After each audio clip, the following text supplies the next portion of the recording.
Roba a alguien en tierra y eres un ladrón. Róbalos en el mar y eres un pirata. Construye todo un sistema financiero alrededor de eso, con inversionistas, abogados, una bolsa de valores funcional y un retorno de inversión medible, y estás dirigiendo un negocio. Durante aproximadamente una década frente a la costa de Somalia, ese negocio generó cientos de millones de dólares, paralizó una de las rutas marítimas más importantes del mundo y demostró con incómoda claridad con qué facilidad el crimen organizado llena el vacío que deja un estado colapsado. Esta no es la historia de pescadores desesperados en pequeños botes. Esa es la historia de cómo empezó, no es la de cómo terminó. Si sigues el dinero lo suficiente, la imagen que surge es algo mucho más calculado y mucho más estructurado que la narrativa romántica de comunidades costeras llevadas al límite. Esta es la historia de cómo la piratería se convirtió en una industria y lo que esa industria te dice sobre cómo funcionan realmente las empresas criminales. El gobierno central de Somalia colapsó en 1991. Lo que siguió no fue una transición ni un periodo inestable que llevara hacia la recuperación.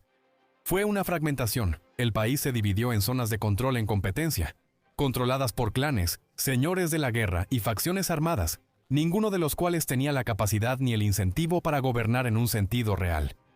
No había ejército, ni guardia costera, ni autoridad reguladora de ningún tipo sobre la vasta extensión de océano que técnicamente caía bajo la jurisdicción somalí. La costa se extendía casi 3.300 kilómetros, la más larga de África continental, y cada kilómetro de ella era un espacio sin gobierno.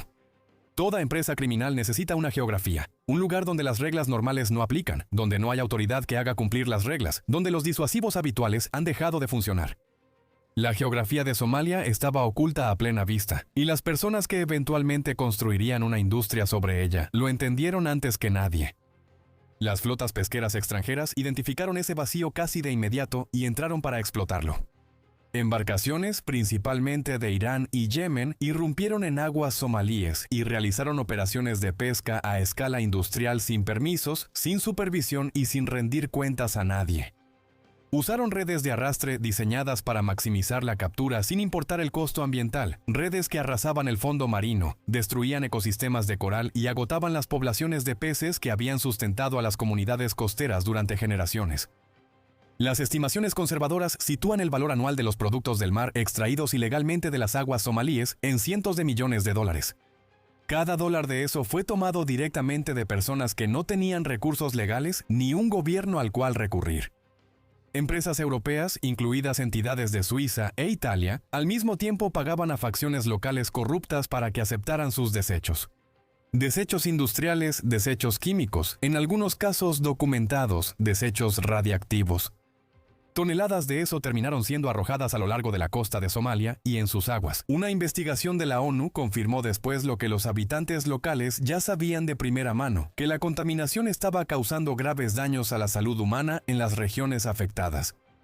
La infraestructura institucional que en otros países evitaría este tipo de explotación sistemática simplemente no existía. Lo que llenó ese vacío era inevitable dadas las circunstancias. Los primeros incidentes de lo que el mundo terminaría llamando piratería somalí eran, según cualquier evaluación honesta, algo más parecido a la aplicación de la justicia por mano propia que al crimen organizado.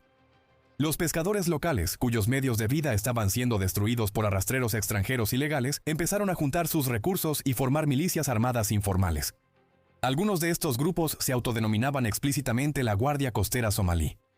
Sus tácticas eran simples: acercarse a un barco pesquero extranjero, abordarlo o ponerse a su lado, y exigir un pago. Una multa, una tarifa por operar en aguas que, según el derecho marítimo internacional, eran territorio soberano somalí, aunque no existiera ninguna autoridad somalí para hacer cumplir esa soberanía. El tsunami del Océano Índico de 2004 aceleró lo que ya se estaba gestando. Mató aproximadamente a 150 personas a lo largo de la costa somalí, destruyó barcos de pesca y equipos que muchas familias no tenían medios para reemplazar, contaminó los ya escasos suministros de agua dulce y asestó un golpe devastador a una economía que ya operaba al borde de la viabilidad. Para las comunidades costeras que intentaban mantener el modelo informal de guardia costera basado en la piratería, el tsunami fue catastrófico. Para los señores de la guerra y figuras del crimen organizado que empezaban a mirar esas mismas aguas y ver una oportunidad de negocio, fue algo completamente diferente.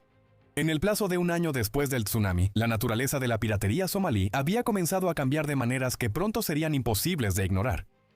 Para 2005 había surgido un nuevo modelo operativo. Las incursiones oportunistas en botes pequeños de la era anterior estaban siendo reemplazadas por algo con una arquitectura estratégica genuina. La innovación clave fue la nave nodriza. Embarcaciones más grandes, a veces barcos de carga secuestrados puestos en servicio y a veces comprados específicamente para ese propósito, empezaron a operar como bases móviles en alta mar. Esta sola innovación transformó la geografía operativa de la piratería somalí de la noche a la mañana. Los piratas estaban usando bases de datos de la industria naviera para seleccionar sus objetivos. Analizaban embarcaciones de carga y estructuras de seguros para evaluar el potencial de rescate antes de comprometerse con una operación. Esto no era una improvisación desesperada. Esto era investigación de mercado. La lógica de los rescates, una vez descubierta, era casi vergonzosamente sencilla. Simplemente esperabas mientras una naviera, una aseguradora o un gobierno calculaban si la demanda de rescate era menor que el valor combinado de la embarcación, la carga y el costo político de perder a la tripulación. En casi todos los casos era menor, así que pagaban. Un barco ucraniano de carbón que viajaba de Sudáfrica a Turquía fue retenido hasta que el operador pagó $700,000. Un buque japonés con una tripulación de 20 personas fue liberado por $2 millones. Una variedad de barcos de carga, petroleros y barcos pesqueros en todo el Golfo de Adén y el Océano Índico, cada uno generando un pago que financiaba la siguiente operación y aún quedaba dinero de sobra. Las cifras no eran enormes, según los estándares de las finanzas globales, pero comparadas con el contexto económico de Somalia, donde el PIB por persona era de aproximadamente $500 al año, incluso un rescate modesto representaba riqueza generacional para las personas involucradas. La noticia se difundió rápidamente. Rendimientos como estos atraían a inversionistas. Y en el panorama de poder fracturado de Somalia, las personas con capital para invertir eran los señores de la guerra. Este es el momento en que la historia cambia de manera más fundamental. Y es el momento en que la complejidad moral de la que dependía la narrativa temprana de la piratería comienza a disolverse. Comenzaron a financiar operaciones de piratería de la misma manera en que una firma de capital privado financia una empresa de su portafolio. Proporcionaron capital inicial, barcos, combustible, armas y el efectivo necesario para mantener una operación mientras una negociación de rescate se desarrollaba durante semanas o meses. Y se quedaban con una parte significativa de cada rescate pagado. Los piratas que realmente abordaban los barcos en este modelo eran más parecidos a contratistas que a los dueños del negocio. Ellos asumían el riesgo físico. Los señores de la guerra se quedaban con la mayor parte del dinero. Era un acuerdo laboral que sería reconocible en cualquier industria. En 2009, periodistas de Reuters viajaron a un pueblo costero en la región de Puntlandia, al noreste de Somalia, que había sido completamente transformado por el dinero de la piratería en el transcurso de unos pocos años. Lo que encontraron ahí desafiaba cualquier categorización sencilla. El pueblo había creado una bolsa de valores funcional. No metafóricamente, un mercado de inversiones real donde los residentes locales podían asignar capital a operaciones de piratería y recibir un retorno financiero basado en los resultados. Había docenas de negocios piratas activos operando simultáneamente, cada uno llevando a cabo operaciones de secuestro en varias etapas de planificación y ejecución. Un inversionista local podía revisar las opciones disponibles, evaluar qué tripulaciones parecían más capaces y qué objetivo era más prometedor, y comprar una participación. Si la operación tenía éxito y se pagaba un rescate, el inversionista recibía su parte proporcional. Un residente entrevistado por Reuters describió haber ganado $75,000 en solo un par de meses gracias a una inversión bien elegida. En un país donde el ingreso anual promedio era de alrededor de $500, esa cifra representa aproximadamente 150 años de ganancias legítimas comprimidas en 8 semanas. La estructura de incentivos era abrumadora. La inversión no se limitaba a la bolsa de valores. Los piratas devolvían parte de las ganancias a sus comunidades, financiando escuelas, pagando atención médica y empleando a locales en roles de apoyo como vigilantes, proveedores y encargados de logística. El ecosistema económico alrededor de una operación pirata exitosa era amplio y profundo. Los señores de la guerra que dirigían las principales operaciones construyeron una riqueza ostentosa y visible, villas, vehículos de lujo, fiestas que se convirtieron en leyendas locales. El mensaje para cada joven que observaba era claro y sin ambigüedades. ¡Esto funciona! Así es como se ve el éxito aquí. Para 2008, los pagos anuales de rescate en el Golfo de Adén y el Océano Índico habían alcanzado un estimado de $30 millones, con un pago promedio por incidente de $1 millón. Para 2011, esas cifras se habían más que cuadruplicado. Los rescates promedio habían subido a $5 millones y los pagos totales del año superaron los $150 millones. Solo ese año, más de 1,200 personas fueron tomadas como rehenes. 35 de ellos murieron en cautiverio. La industria había crecido más allá de lo que sus primeros participantes pudieron haber imaginado. Durante todo este periodo, las organizaciones piratas y algunos de sus defensores en la prensa internacional mantuvieron una narrativa que presentaba toda la empresa como una represalia justificada. Los desechos tóxicos vertidos por empresas europeas, el pescado robado por arrastreros extranjeros, la pobreza causada por décadas de explotación y abandono. Estas eran quejas reales respaldadas por pruebas reales, y el argumento moral construido sobre ellas tenía un peso genuino. En 2008, los piratas que secuestraron un barco de carga ucraniano y descubrieron que transportaba tanques, municiones militares y equipo de grado militar, anunciaron que usarían el dinero del rescate para compensar a Somalia por el daño ambiental causado por el vertido de desechos extranjeros. Fue una pieza notable de teatro político y generó cobertura internacional que trató las motivaciones declaradas de los piratas con cierto grado de seriedad. En varios incidentes, los piratas somalíes abordaron y tomaron barcos del Programa Mundial de Alimentos de la ONU que transportaban ayuda alimentaria, aceite de cocina, granos y suministros médicos destinados a poblaciones civiles en Somalia, Uganda y Kenia. Estas no eran empresas extranjeras extrayendo riqueza de Somalia. Estas eran organizaciones humanitarias internacionales que intentaban alimentar al pueblo somalí. Secuestrarlas para pedir rescate no era una represalia contra la explotación. Era robarle comida a los hambrientos para dársela a los ricos. El marco moral no solo se había debilitado, sino que se había derrumbado por completo. En abril de 2009, la crisis coincidió con el evento que finalmente obligó a que el mundo le prestara seria atención.